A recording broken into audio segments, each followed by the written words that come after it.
The Proverbs, chapter 5. Those who embrace immoral women go down to hell. Rejoice with the wife of thy youth. My son, attend unto my wisdom, and bow thine ear to mine understanding, that thou mayest regard discretion, and that thy lips may keep knowledge. For the lips of a strange woman drop as an honeycomb, and her mouth is smoother than oil, but her end is bitter as wormwood, sharp as a two-edged sword. Her feet go down to death, her steps take hold on hell.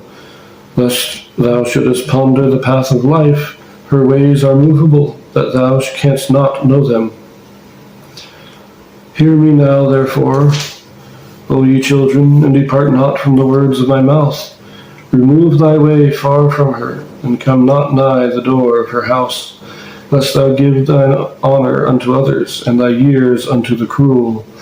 Lest strangers be filled with thy wealth, and thy labors be in the house of a stranger, and thou mourn at the last, when thy flesh and thy body are consumed, and say, How have I hated instruction, and my heart despised reproof, and have not obeyed the voice of my teachers, nor inclined mine ear to them that instructed me. I was almost in all evil in the midst of the congregation and assembly. This is interesting. Speaking of women who are a strange woman. Remember, this term strange woman is talking about adultery, prostitution. In the modern day, OnlyFans might be included there, if you know what I'm talking about. Pornography, all that stuff is included here. Lips drop as an honeycomb, and her mouth is smoother than oil. Today we'd say smoother than butter, but. And I like this. Her ways are movable, that thou canst not know them. Remember, God is immovable. He is unchanging. But the strange woman, a woman of lusts and passions and wickedness, her ways are movable. In the modern day we talk about, it's a common thing that men don't understand women, right? Can't understand.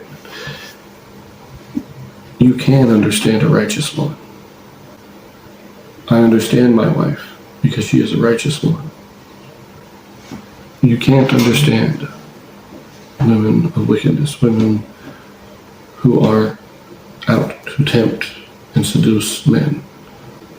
You may think you're in love with her, but she will deceive you just like she does everybody else. And I like that lament there, the looking forward.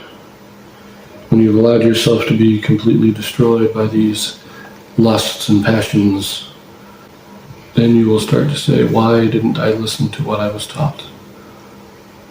Why did I depart? Why did I become a fool instead of remaining among the wise? I like that. Anyways, let us continue. Verse 15. Drink waters out of thine own cistern, and running waters out of thine own well. Let thy fountains be dispersed abroad, and rivers of waters in the streets. Let them be only thine own, and not strangers with thee. Let thy fountain be blessed, and rejoice with the wife of thy youth. Let her be as the loving hind and pleasant roe. Let her breast satisfy thee at all times, and be thou ravished always with her love. And why wilt thou, my son, be ravished with a strange woman, and embrace the bosom of a stranger? For the ways of man are before the eyes of the Lord, and he pondereth all his goings. His own iniquity shall take the wicked himself, and he shall be holden with the cords of his sins. He shall die without instruction, and in the greatness of his folly he shall go astray. I like that too.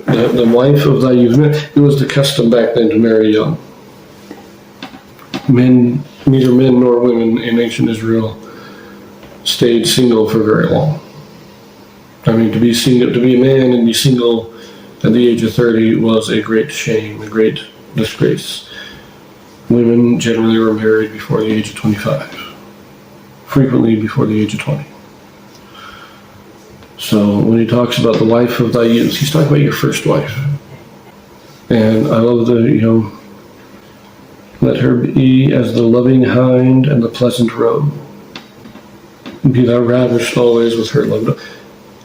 In other words, it's okay to lust for your wife if she is your proper and legal wife. Have those feelings for her. Satisfy your passions with your wife. But don't seek to satisfy those passions with somebody else.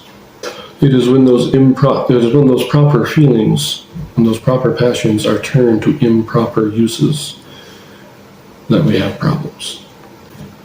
And I'll see you in the next one.